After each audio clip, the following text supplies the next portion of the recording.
Hello ladies and gentlemen, welcome to the March 4th Raw review. Old school night, baby.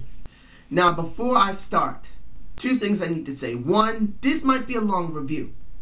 It might be more than 25 minutes. So if you're not interested in seeing the first part I'm about to talk about, which is the Off the Rope show, I'll leave the amount of time that you need to see first. In other words, how long that's going to be before the actual review starts. Because I want to say something about the Off the Rope show. So let's get to the Off the Rope show.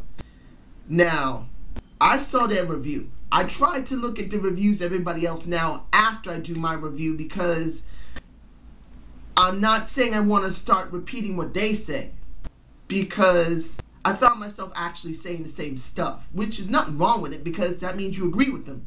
But I don't want them to feel like I'm biting off of them. So usually I'll look at their videos after I do my own. Now this time around, I had a feeling I should watch this one because I felt that they were going to do something special, and they did. They went back to 2010 type of reviewing. Now they stopped doing that because they got tired of it. They didn't hate it. They just wanted to do something that would keep them from getting bored. No one understands how hard it is for people to do these reviews and not get bored of them. So seeing old school Off the Rope show was fun. Doesn't mean I don't like the current one. I do like how they do it currently now. I do. And I even said when they did the old broadcaster type of format, that was some funny shit. And if they're actually doing it next week, oh shit, I'm going to be watching that mess because that was some funny mess. A lot of people I saw in the comments hated it. But dudes, if you're doing these reviews out of your passion, but then what you used to love so much becomes dull, boring, and annoying to actually do them, you got to change it up.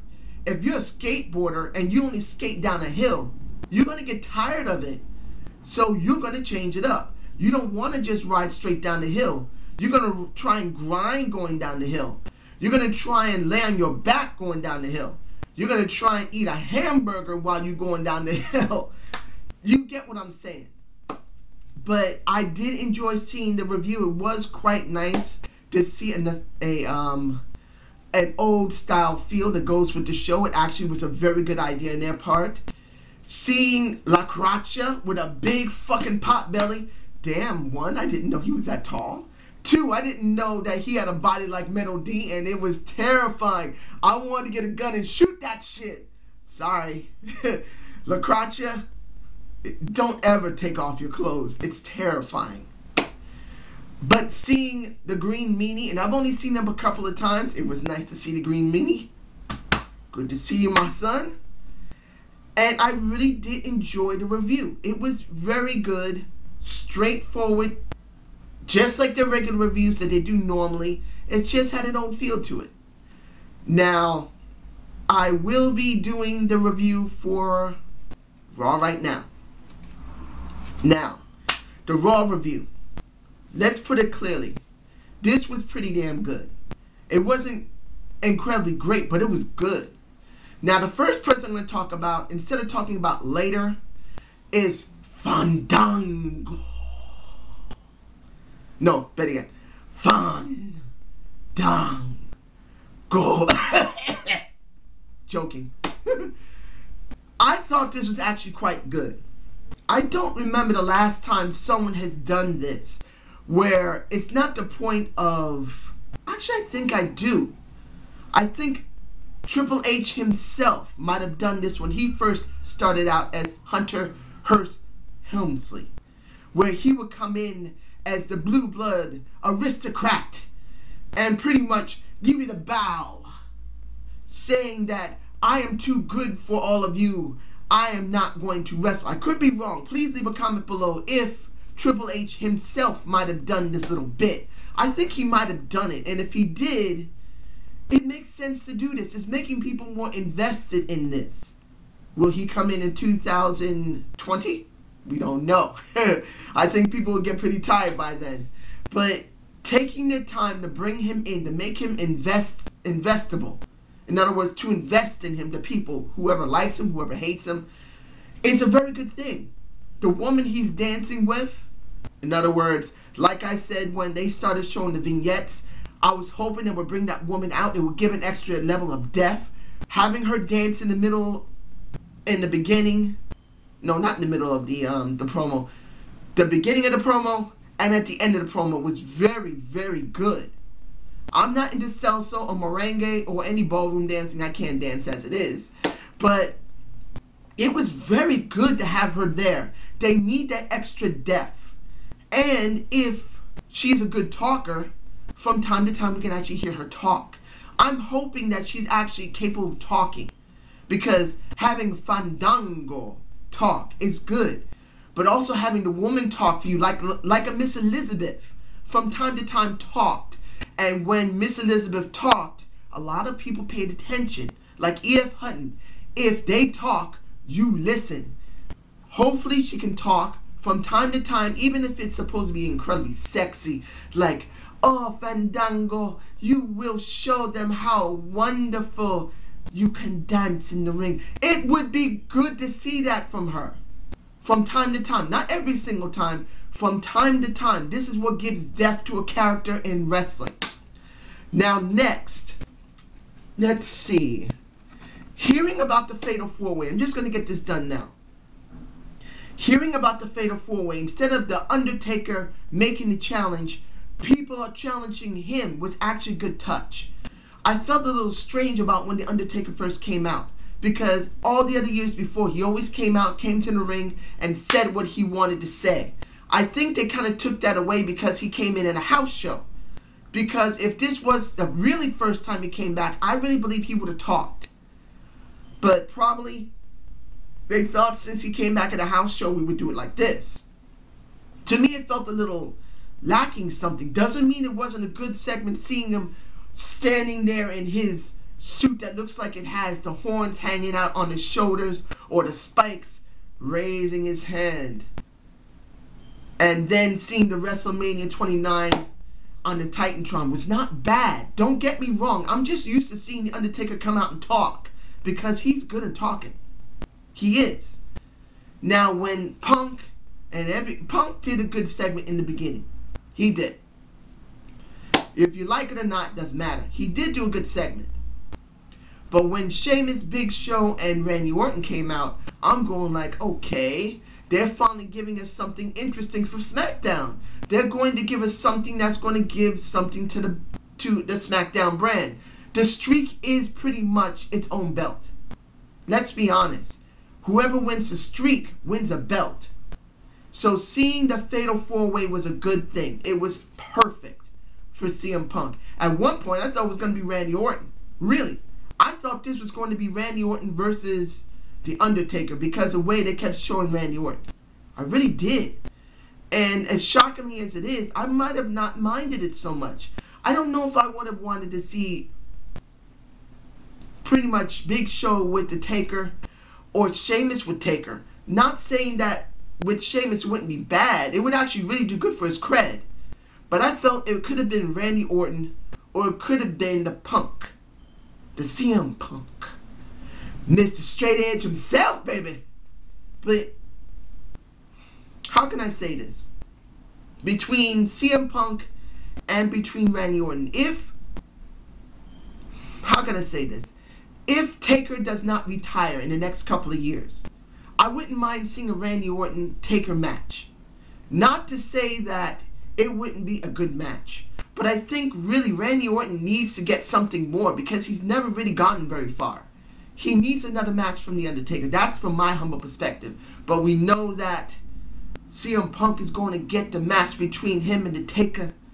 Seeing that CM Punk was put over, everyone put Punk over. It was Big Show, it was Sheamus, and it was Randy Orton. In one part or another, they all kind of put over Punk. So I can't say it was a bad match. It was actually pretty good. Now, I'm going to get this done now. The Rock segment with CM Punk. CM Punk. I got Punk on the brain. I'm not a Punk mark. The Cena and Rock segment. The counterpoints. Really, in the beginning, hearing how The Rock came to Chicago. No, not Chicago. That's something else. I'm sorry. I'm thinking about something else. when you saw about The Rock coming to Buffalo and saying it was fucking cold, ain't no lie. It's 24 degrees and I got no heat again, even after calling the department for heat because my landlord ain't giving proper heat. Still ain't getting nowhere. But you know what? That 3 to 4 minute segment was more entertaining than the segment between Rock and Cena. Cena actually did somewhat better. But the problem with Cena is this. I felt Cena was not genuine enough about his frustration and his feeling like he's been screwed over. Like he has gone into a downward spiral. Because really, he's still trying to do that vanilla face. And it just doesn't work in that respect. I mean, both of them did good segments. The Rock was putting over John Cena more than himself. And I felt that was taking away from The Rock. The Rock can say a couple of things about Cena, but he's supposed to put himself over more. I felt that Cena was put over more than The Rock was. And that's where I believe The Rock just went flat for me. Flat out. He just, by the 8 to 10 minute segment, I felt The Rock was dead for me. I'm not saying he is dead forever. I just felt in this segment was wrong for him to actually put so much onto Cena. And Cena himself, like I said before, Cena really needs to decide or really needs to talk to someone in the back to let go of this vanilla face bit. I want to see him a betweener right now because I did not believe that he was frustrated and felt lost because of all the downward spiral what happened with the AJ, with The Rock, with CM Punk, with The Big Show, with everybody. It just didn't feel like it. Hearing the Road to Redemption's one thing, but the Road to Redemption only goes so far. It just didn't feel right because Cena's never reached rock bottom. He's never shown total frustration when he wants to break a chair or just scream or yell. He only did once last year, and that's when he lost to John Laurinaitis. I just don't see it. I don't. So this just didn't feel genuine enough for me. It didn't. Now, what else didn't feel genuine? The Wade Barrett ADR match. I don't understand. The match between Hacksaw Jim Duggan, almost sounded like a Thundercat there, baby. I love Thundercats too. But seeing that match, and I'm getting back to the ADR and Wade in a second, but seeing that the trucker basically demolished all three of the people there. The Nature Boy is in something else, but this is the American Dream, baby. This is your maggots. I'm gonna make sure you do 1,000 push-ups and then sit on your ass and shit too. The Sarge. This was good for the trucker Jack Swagger. He needed to bury these guys. He can't bury the greatest legends that exist, but he had to try and make them look like they can get buried. He had to, which he did.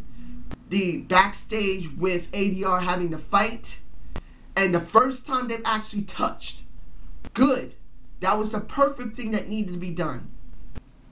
There was no need for them to touch anymore, but I really felt when it came to ADR and Wade, when you saw Jack Swagger and Zed standing at the entrance going into the back, I could have felt like they could have tried to distract ADR enough that Wade gets a win. What is Wade going to be doing at WrestleMania? Are they just going to say the last SmackDown like they've done before? Wade is going to have a match against someone? Seriously? It can't be Bo Dallas. If they actually throw Bo Dallas at Wade now, not building him up into that last SmackDown before WrestleMania, I promise you I'm going to get angry beyond fuck. Sorry for yelling. Got that from the Hodge twins. But I'm going to get angry as hell. I will. Because they should have been building Bo Dallas with Wade Barrett. But what did they do? They throw Sheamus at him a little bit. And does that mean Sheamus and Wade are going to have a match at WrestleMania? Will it be for the title? Will it be bullshit where it's no title match? Is it going to be a dark match? Are you serious? They're supposed to be building the titles up to go to WrestleMania. I haven't seen shit. Seeing ADR win was necessary, but it wasn't necessary at the same time. He could have had a DQ. He could have had a DQ. There could have been an interference where someone just grabbed the leg of Wade, of ADR, and then Wade could have won. No, actually, that's the reverse. If Wade got his leg grabbed, Wade would have won by DQ. He needed this. What the hell are you going to be doing with Wade Barrett? Nothing. Now, the next one that I want to talk about is the Shield. The Shield segment was okay. Something I'm stepping on. The Shield segment was okay. Got my eye on you. Actually, it should be this side, but I'm going this way because it is the left side. But you know what? I'm glad that they're doing something. Talking about they're going to be after the Big Show. They're going to be doing something with Undertaker maybe. Talking about how Undertaker was. Maybe they may do something during WrestleMania. You never know. Or maybe it might be something that would be brought up before WrestleMania during the SmackDown or Raw shows. Well, they may say something on Raw, but they'll probably do something on SmackDown. Just don't know. The segment with Dean, Seth, and Rollins was okay. As long as they keep doing it, but they definitely need matches, and they definitely need a belt. One of them must win a belt within this year, or this faction's useless, like Aces and Eights. Now let's get to the more lighthearted thing, which will be the Honky Tonk Man, the longest reigning Aussie champ in history, showing himself during the match between 3MB and the Dancing Giants, as I call them, Clay and Tensai. And now Clay and Tensai now match with the clothes that they pull off from the bottom and their ring attire. And guess what? Tensai won again. He was happy beyond fuck. He was so happy that he won over a Drew McIntyre. He's just happy now, which is okay. I mean, I know people just don't like them because of the dancing hippos. I understand that. But look, we have no credible tag teams, and we have no real comedians other than Santino Marella, and we don't even see him on television. So throw those two on TV with two gorgeous women in Cameron and my love Naomi. Oh my goodness, she looks so damn gorgeous. But still, seeing him there was alright. And then Heath Slater, who pissed off the Honky Tonk Man in the very beginning. We didn't get a dance out of him. We barely got him talking at all. But at the end, when the match was over and he was about to do his dance, that Heath Slater came in, pissed him off, and then he gets a crack on the head with the guitar. I didn't mind it. I was marking out for him.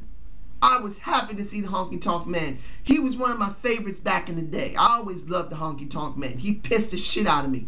That shows I loved him a lot. And I can tell you this. I would like to see, if this was done properly for the Honky Tonk Man, bring the Honky Tonk Man back for a little while and pair him up with 3MB. Pair him up with 3MB. That would be an epic thing. I know you're saying, what? Yes, look, 3MB is a faction that's meant to joke around. So give them somebody that would give them some credibility as a joke around, like the Dancing Hippos. The Dancing Hippos, you know who they need? Rikishi, baby. They need the true Rikishi to do the dancing properly. And for 3MB, they need the Honky Tonk Man. Even though they're in the rock and roll, what do we got with the Honky Tonk Man? We need him there. If they did that, I give you my word, people will be more paying attention to the Dancing Hippos and to 3MB, the Jobbers. Now, Ryback, where was that again? I I forgot who Ryback went up against. Ryback versus... Why am I blanking out on Ryback? You know what? I'm going to go to the Mark Henry one. Mark Henry. Oh, I know who it was. Let's reverse that.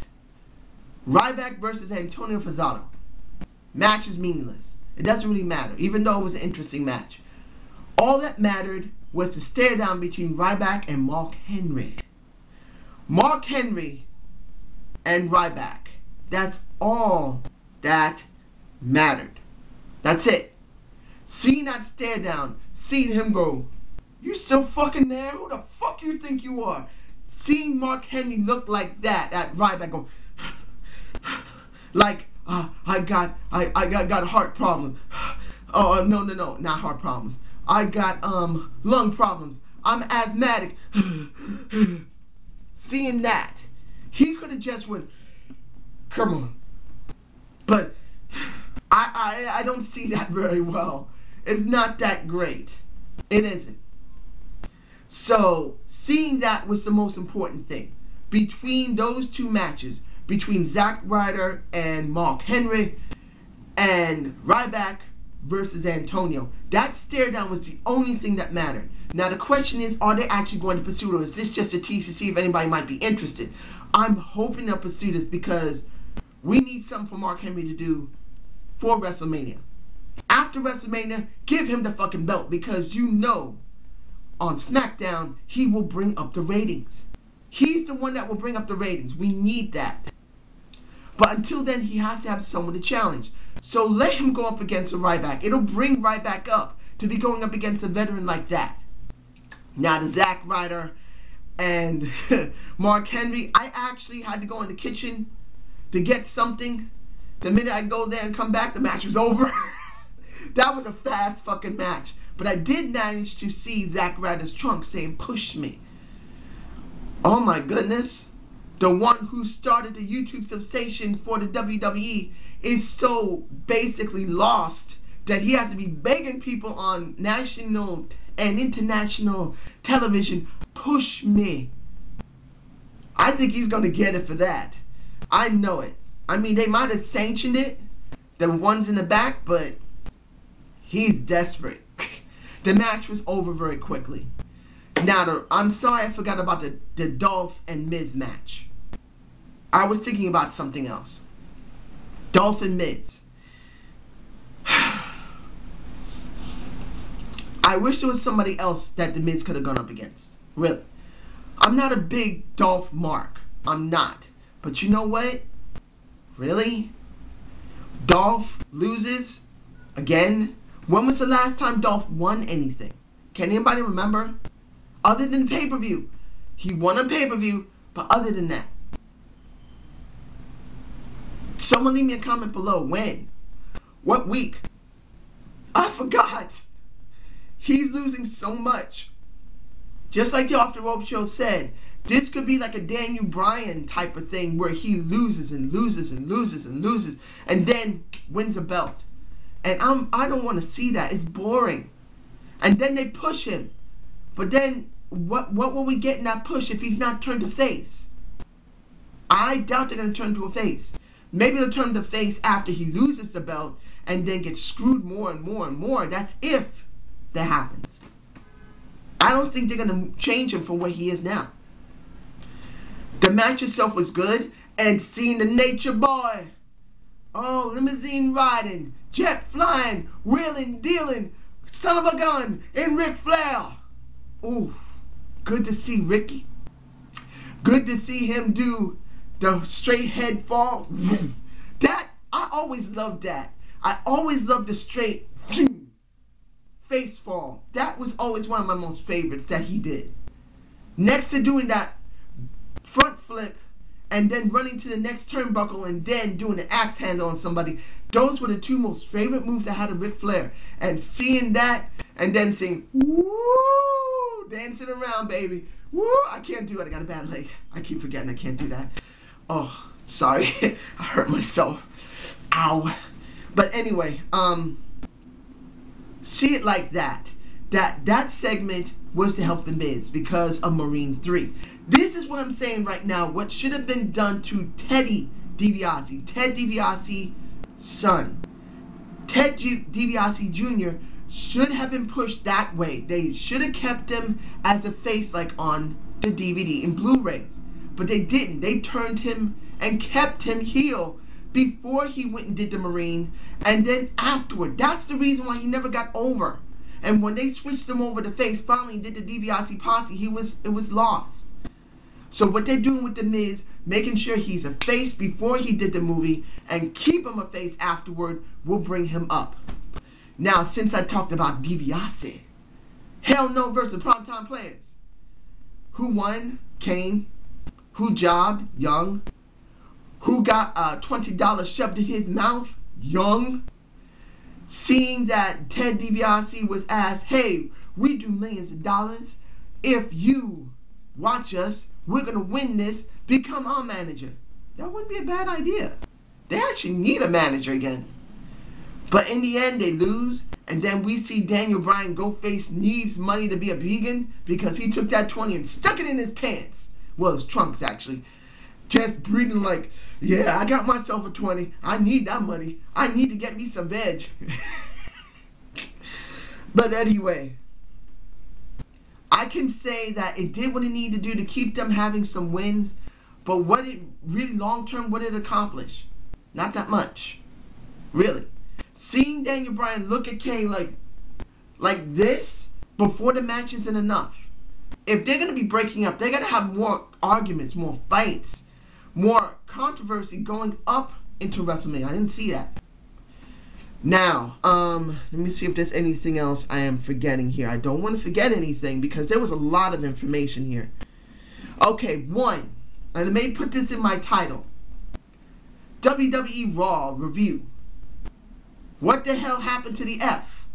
Say this now. The WWE lost a court battle between them and the World Wildlife Federation. They can no longer use the F. That's the reason why they said in many of the advertisements years ago, get the F out of the WWE. Understandable. But what they could have done is this. Seeing the WW as old school is bullshit. What they could have done was go to the World Wildlife Federation at least 6 months to a year ago and say, look, let's make a deal here. We want to do a once a year type of thing that we use our original logo. We will pay you maybe 10 to 20% of our money that we gross in for that day. Whatever. You know, whatever shares they get from the Nielsen ratings, from cable, from the shows itself, we will give you, no, maybe not 10 to 20%, 5 to 10%, say 5%, of whatever we gross for a month to pay you back for the use of the WWF. Using it again just for that one day. We will pay you for 1 month. I say 1 month instead of 1 day. I'm sorry. Pay the World Wildlife Federation maybe for 1 month the use of that name for 1 day. I know some people will say, dude, that's stupid. No, it isn't. If you're saying old school, why the fuck do you do WW and not the fucking F? That's not old school. You may use the old symbols from the 90s.